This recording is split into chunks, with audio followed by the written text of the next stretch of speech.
Well, I hope someday, before I die, to swim in that pond and not come out with a rash on me. You would be out of the community before they do something with that land. And I said to her, I don't think so. You know, when I do something, I believe in a project. Whether the damage is beyond repair, I don't know the full extent of the damage. Did you know that the largest natural pond in Providence is nearby and off Reservoir Avenue? It's easy to miss because it's behind two shopping plazas and a bunch of houses and an industrial park off of Niantic Ave and the railroad. It's also behind our school, Dr. Jorge Alvarez High. The pond is called Mashapaug Pond, which means great body of water in Narragansett language. The Native Americans lived in Rhode Island up until through the 1900s, right before the Europeans came and settled here. In the 1960s, the Huntington Industrial Park is where the Native Americans used to live. Back in the old days, people used to fish, swim, ice skate, do sled rides, and even harvest ice from the pond to use to keep their food cold. Some people were even baptized in the pond. Starting in 1897, the Gorham Silver Manufacturing Company moved its factory from downtown Providence to an area next to the pond, then used it as waste dump for 100 years. The pond became polluted with all sorts of chemicals and metals, including cleaning fluids called chlorinated solvents like TCE and PCE. They got into the groundwater and are still polluting the pond to this day. The Gorham factory created some good things too, though. At its peak, gave jobs to 2,000 people, made silverware and bronzeware like plates, forks, spoons, bowls, and statues. Even the Independent Man on top of Rhode Island State Capitol was made at Gorham. The Gorham buildings were taken down starting in the 1990s, and now our school is sitting on top of where it used to be. In order to build our school here, the city had to install indoor air systems that make sure vapors from the polluted groundwater can't get into our school. The air has to be tested every couple of months to make sure the system is still working. Our school is here, so we care about the future of the Gorham site and the Mashapaug Pond. The land is being cleaned up. Textron is copying the land behind our school, and the city will build a park and a walking path along the pond that the whole community can use. The city is also finding money to clean up another part of the site so that our school and the neighborhood can have a field to play on. But it turns out the Gorham factory isn't the only source of pollution for the pond. All the streets, sidewalks, parking lots, and highways, and even grasslands in our city make the problem worse and add pollution to the pond because of stormwater runoff. Stormwater runoff is what happens when it rains, and all that water takes up the oil, gasoline, fertilizer, Pet waste, road salt, and sand, litter, and anything else on the ground, and sweeps it all into storm drains and the city's waterways like Mashapaug Pond. Mashapaug is connected to the Roger Williams Park ponds through an underground brook, so the pollution that impacts our pond impacts those ponds too, and eventually travels to Narragansett Bay, causing problems for the quality of the water at our beaches and for the ocean's ecosystem. What can we do about it? We have to tell people. What do you know about Mashapaug Pond? I know that it has been behind the school since I was a freshman. Okay, so what else do you know about it? That they used to dump chemicals in it in a factory a long time ago. That's about it. So knowing that this pond has been polluted, how does that make you feel? Especially when it's near our school. Sometimes it makes me feel like something's gonna come out of the ground, so it's kind of scary to actually think about it and get into it. Okay. Do you know about the pollution in the park? Yes, I do know about the pollution that's in the park. So, what are your emotions about the effect of what is happening in the back of our school? Well, my emotions are that I feel that it's very unsafe for the pollution to be there because there's students that come to Alvarez High School, and it could affect us. It's true. Like the air system and all that. The air, yes. Yeah. So do you think that we could as a student get out there and try to make Well, not us, but the state, because it's not our fault. But if they need our help, we could help. So with all the things that the state's doing to help clean it up, would it give us a better environment? Would it be useful to us, the students, and the environment? Yes, it would. Hello. Okay, I wanted to know, what do you know about Mashapaug Pond? Well, I know it's polluted. I know it's the last natural water source in the province. Beyond that, your guess is as good as mine.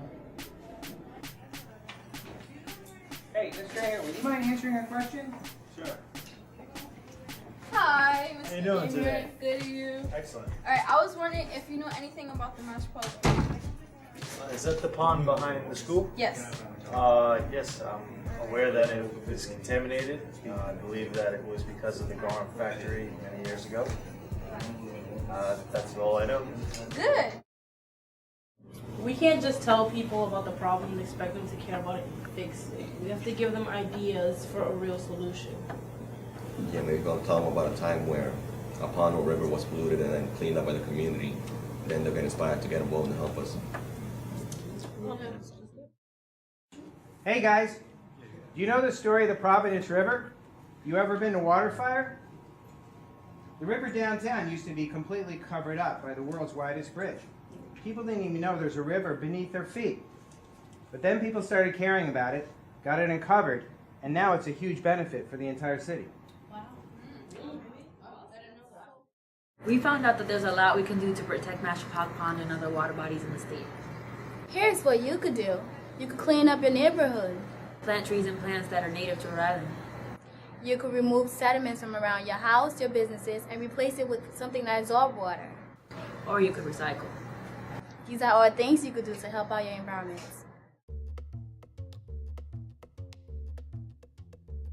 My name is Laura Maxwell, and the reason that I wanted to have my asphalt torn up and replaced with geoblock is that I live on Mashapaug Pond and I love the pond. It's beautiful to look at.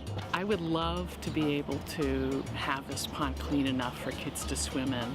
I wanted to do something, whatever I could, to begin to remove asphalt on my property so that the water that comes down in the rain is not going down the storm drain and washing trash and salt and things into it. We knew that the site was, because it's residential, it's going to have a little bit of finesse. So the first tool that we knew that we needed to bring in was an asphalt cutter, so we could get some beautiful straight cuts and make sure that we met up with the apron at the street beautifully with the geotextile material, the geoblock. We set that down, tied it all together, pinned it down, and then came back with organic material, kind of loam and compost mix, and spread that just enough to fill all of the cells. And then now what we'll do is we'll find some clumping and some mat forming grasses, some perennial, some annual, probably throw in some clover. And that's gonna not only create a mat on the surface, its roots are gonna go down into the cells. So now we're gonna really encourage deep infiltration, and we're really gonna slow the water down that used to come off of this area here. Could you please tell us your name and what your role in the city is? Hi, my name is Bob McMahon, and I'm the head of the Parks Department in Providence, and been the head for like the last 5 years. But I've worked in the Parks Department for almost 25 years. This is going to be our illustration of, this is your water body on phosphorus, okay? So let's pretend that this is Mashapaug Pond in a smaller version. And it's relatively clear. The clarity could be better, but it's not that bad. You can see the plant life, you can see the fish in there. So this might be Mashapaug Pond in April or March. And even though there's stormwater pollution going into the pond throughout the year, the temperature is such that the phosphorus that's coming into the pond is not really creating a condition where the algae is allowed to grow. This is what the water in Mashapaug Pond looks like in July and August. The temperatures have increased substantially in the summer. The pond is still getting stormwater runoff from all of the impervious surfaces around the pond. And so the combination of the phosphorus and the temperature creates conditions like this. What can the community do to help clean the pond? And what does the city need to do that individuals can't do? Individuals can make a huge difference in cleaning up the pond. that's for sure. They need to organize, like Amelia and Holly have done, to create interest in the pond. I always refer to Mashapaug as Providence's forgotten waterway. Creating awareness and interest in the pond again is a big project. So on a group level, that's what individuals can do, but also on an individual level, the city and folks interested in the pond can develop some useful tips for homeowners. Hey, wait, didn't you say the Gorman side was still polluting the pond right now? How do we deal with that? Textron is starting to clean up all the groundwater on the site by pumping it all out of the ground, removing the chemicals, and then putting it back in. It's going to take a long time, but at least that's something. I also learned that they're going to remove the most polluted soil and replace it with clean sediment sometime within the next few years. So that's something people can do too. Keep on top of what's happening until our school gets athletic fields and the Gorham site is completely cleaned up for the benefit of everyone in the community. My name is Greg Simpson. I'm a remediation project manager at Textron. Can you tell us about what cleanup has taken place around our school so far and what still needs to be done? Sure. As part of the former Gorham property, there still is 37 acres of property. The school occupies, I believe it's 8 acres in the center. Starting in the late 1980s and progressing through the 90s and 2000s and even today, there's been a lot of investigation of soil and sediment and water and groundwater as well on the entire 37 acres of the parcel. The main chemicals are volatile organic compounds, VOCs. Those are specifically chlorinated solvents, and those chemicals were used by the Gorham manufacturing to clean their products. The specific compounds they used were perchloroethylene and trichloroethylene. That's what we're dealing with in the groundwater. Our plans are specific to remediation of the parcels. The City of Providence is owners of the property.